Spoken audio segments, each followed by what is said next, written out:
Assalamualaikum, salam kulineri teman-teman semua. Hari ini kita akan berbagi tips sederhana bagaimana merebus telur yang baik dan benar. Merebus telur ya, bukan telur. Oke, sebelum merebus telur kita siapkan air dengan suhu 80 derajat.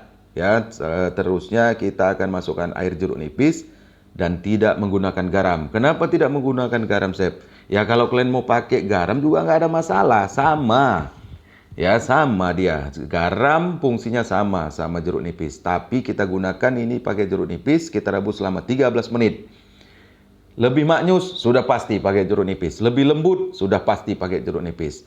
Kalau mau 3/4 matang, kita gunakan waktu 6-7 menit. Kalau mau setengah matang, kita pakailah waktu 3 menit saja. Bagaimana mengetahuinya? Pakailah alarm. Ya. Dengan ada alarm, kita bisa mengetahui berapa lama waktu kita merebus telur. Kenapa harus ada waktunya, Chef?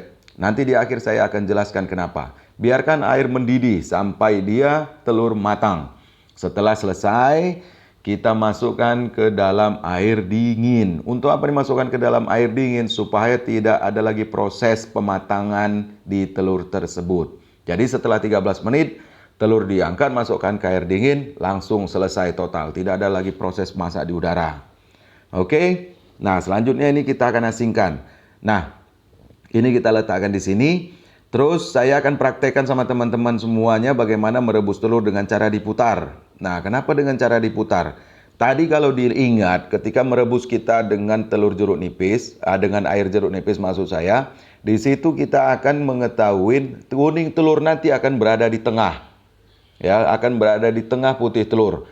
Jadi, zaman dulu kalau dengan memutar-mutar telur di atas kuali, fungsinya adalah supaya kuning telurnya itu berada di tengah. Cantik dia ketika mau kita presentasikan. Nah, sekarang udah nggak pakai gini lagi nih ya. Ini udah nggak zamannya lagi. Pakai jeruk nipis. Oke, ini telur yang sudah kita apa tadi ya, rebus atau mentah? Saya nggak tahu. Nah, ini ada 2 telur lagi. Saya juga nggak tahu ini apakah matang atau masih mentah. Nah, ini telur yang 2 lagi. Mungkin ini telur yang kita tadi goyang-goyang di kuali. Mungkin ya, saya nggak tahu. Oke. Nah, bagaimana cara mengetahuinya, Chef? Ini yang sudah matang atau mentah? Mari kita praktekkan sama-sama. Yang pertama, telur ini saya akan campurkan ke telur yang berada di dalam mangkok stainless. Kita akan aduk. Di dalamnya sudah pasti ada 2 telur matang dan 2 telur mentah.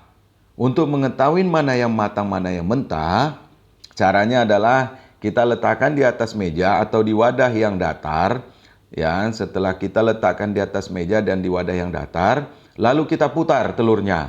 Apabila telur ini diputar, dia akan berputar sejajar, artinya dia seperti koin. Ya, seperti koin yang kita putar itu, dia terus mau melingkar dengan baik, tidak jatuh. Ini tandanya telur ini sudah matang. Sudah matang. Ini kita asingkan ke dalam bowl keramik. Selanjutnya kita ambil telur satu lagi. Nah, ini lihat, jatuh dia. Nah, ini masih mentah. Jadi nggak usah takut, ini mentah nih, langsung asingin. Kita ambil satu lagi. Nah, ini berputar bagus. Ini artinya sudah matang. Kita asingkan ya. Terus yang satu lagi ini kita tes. Lihat. Nah, ini mentah nih, jatuh dia.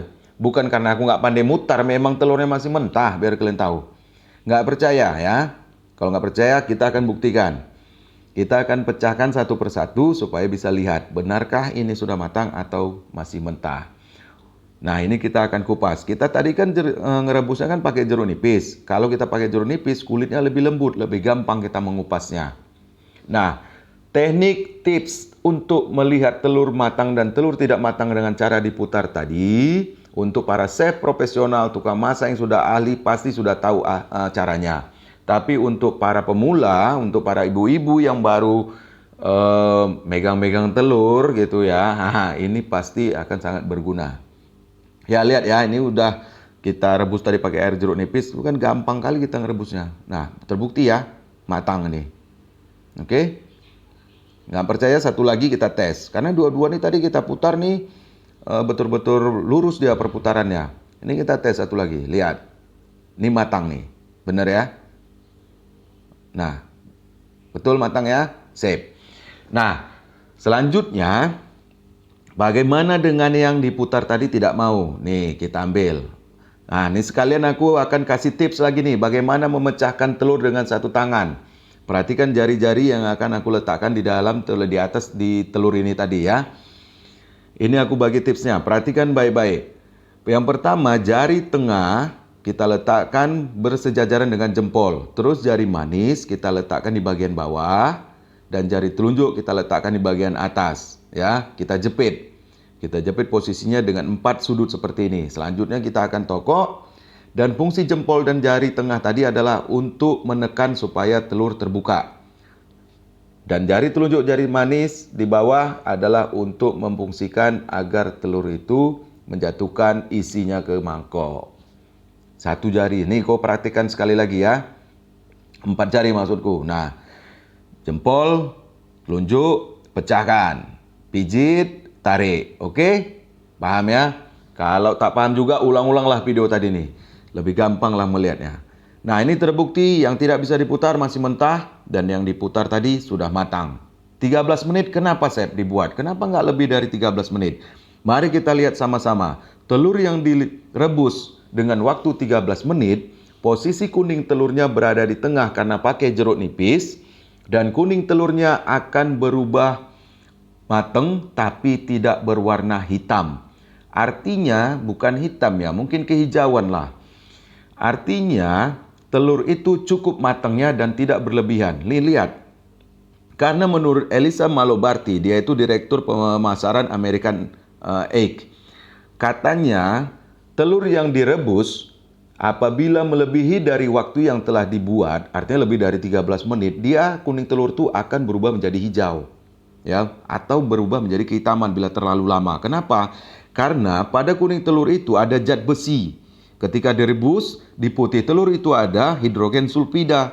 Ketika direbus, semakin lama direbus, pertemuan antara zat besi dan hidrogen sulfida ini akan membuat kuning telur akan menjadi kehijauan. Berbahayakah Chef kalau itu sampai dimakan? Aman, tidak berbahaya. Tapi ketika ditampilkan, telur kan jadi tak cantik warnanya. 1. Yang kedua, kalau sudah ada zat-zat anehnya, entah zat besi lah, hidrogen sulfida lah, walaupun dia tidak berbahaya dan 0,00001%, tetap aja kalau kita makan banyak telur, ya sedikit demi sedikit menumpuklah dia ya kan. Siap-siap lah kalian nanti. Nah, ini telur yang direbus lebih dari 13 menit. Perhatikan. Dan tidak menggunakan air jeruk nipis.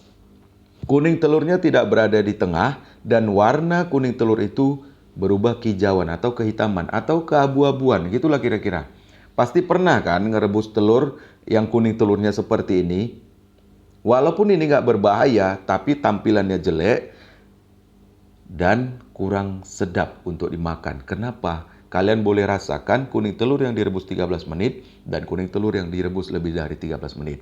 Oke, ini adalah seputaran dalam masalah memasak dan merebus telur. Selanjutnya bagaimana proses penyimpanan telur?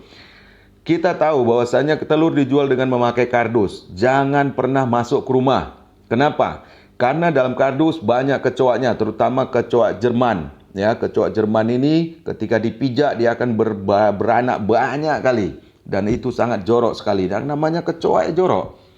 Inilah dia kecoak Jermannya. Perhatikan betul-betul bentuknya. Nah, kecoak Jerman ini sangat banyak di sarang telur yang dari karton. Saran saya gunakan sarang telur yang dari plastik. Belilah. Supaya lebih hygiene. Supaya lebih sehat.